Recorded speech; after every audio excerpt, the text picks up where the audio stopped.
What's up, everybody? On this episode of Something New in the Teeqlife Basement Bar, we are going back to Soto Sake, an award-winning premium sake. Yeah, we tried it before, but not this one. This is brand new. Watch this episode.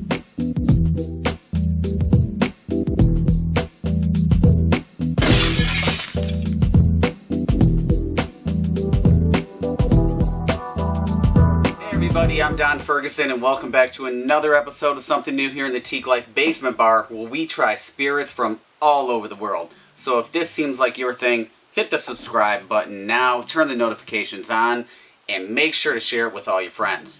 Now, in this episode, we are trying sake. I really enjoy sake, and this is a cold sake.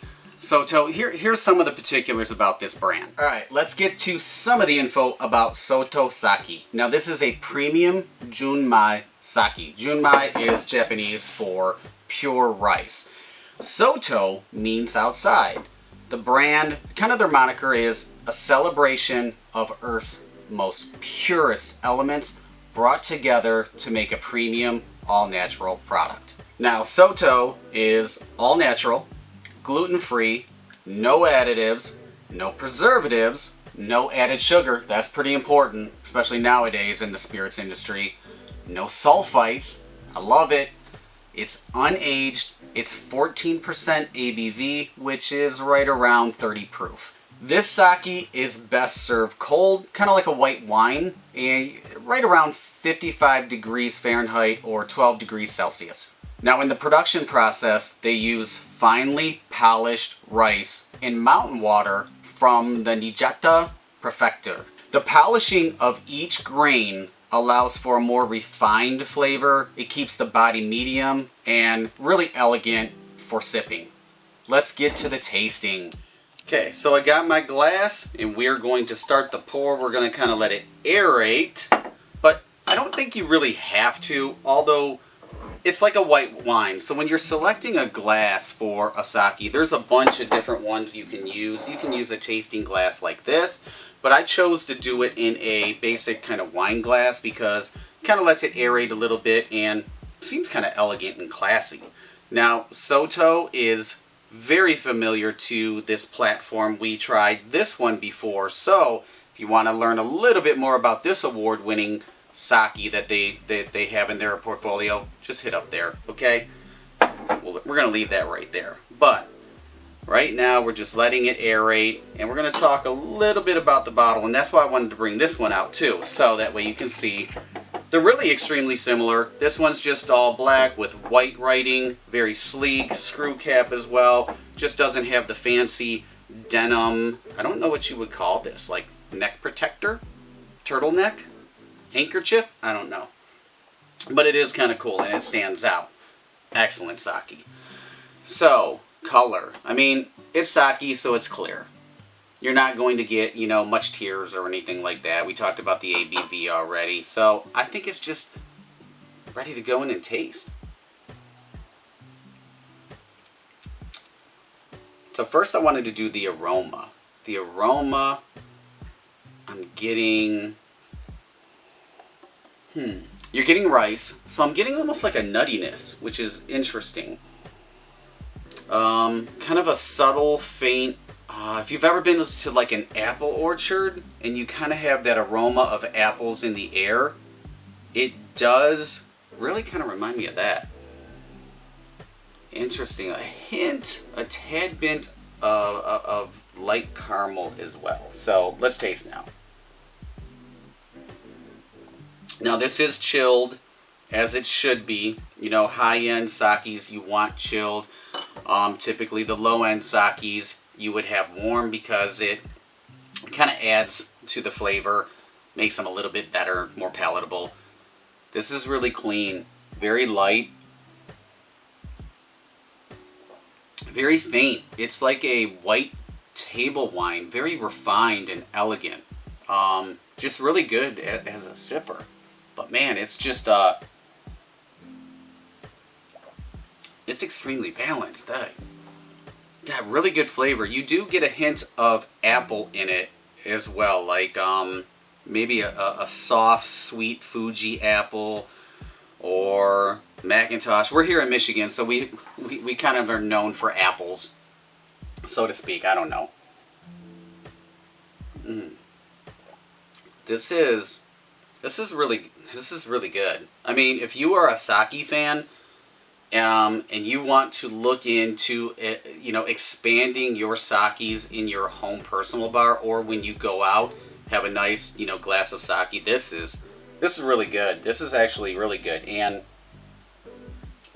as I take another sip, this is a high-end brand of sake, and they were actually featured in a Rob Weiss's box, and that's kind of how I first learned of them a long time ago. So when you're talking best of the best, I mean, this is actually one of them. Yeah, I'm just gonna keep drinking.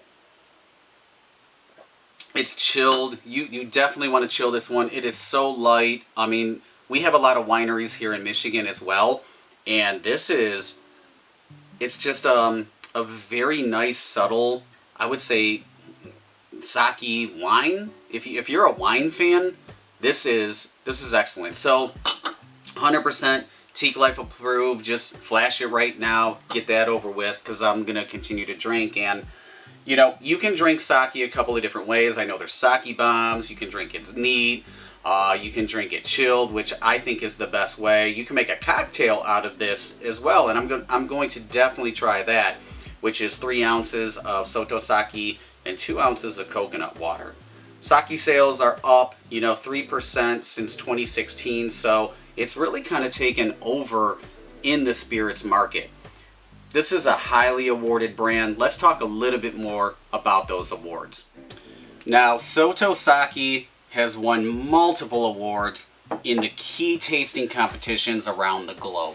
They won gold at the San Francisco International Wine Competition, platinum at the SIP Awards. The SIP Awards are actually judged by consumers, so it's a really big deal. Best in Show at the Micro Liquor Competition. They received a 93 rating at the World Sake Tasting Competition, and then they received a 91 in the Ultimate Wine Challenge. Let's finish up this tasting. So you can see my glass is empty, and that wraps up another episode of Something New here in the Teeqlife Basement Bar. Both Soto Sakes, 100% Teeqlife approved brand, but we're not done. Do you follow us on the Teeqlife Instagram page? I think you should, because we are going to be doing a tasting for these little bad boys. Sake on the go. This is to-go size. This is like a Capri Sun, but it's sake. So we are going to do an IG live or an IG video specifically just for the Teeqlife Instagram page, where we talk more about these. I think these are new to the market as well, but follow us on social media, so subscribe to the Teeqlife YouTube channel, comment, like, share, do all that stuff. And if you want to watch some of the other videos, we are putting them all on the website. We'll see you for the next tasting. Which one do I want to crack open? Well, I can't crack these open. This specifically for Instagram. We'll see you soon.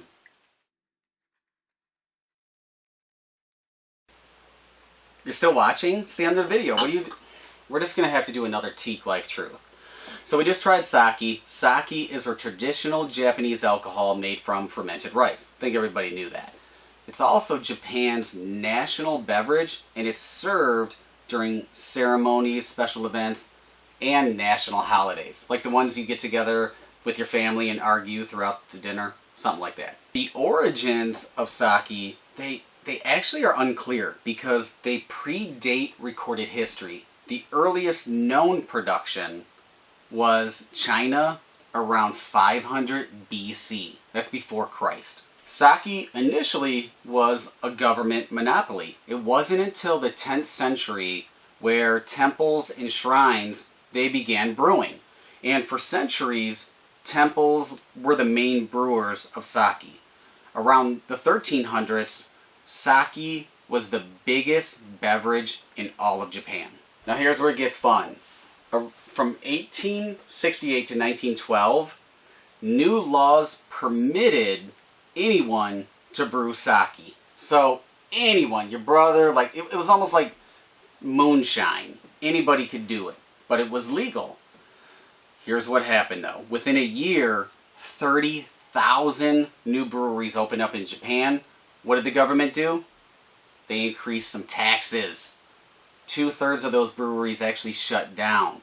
Only some of them survived. And the ones that did survive, there are some of them that are open to this day. That's a Teeqlife truth. You can look it up. See you next episode. Drinking some more.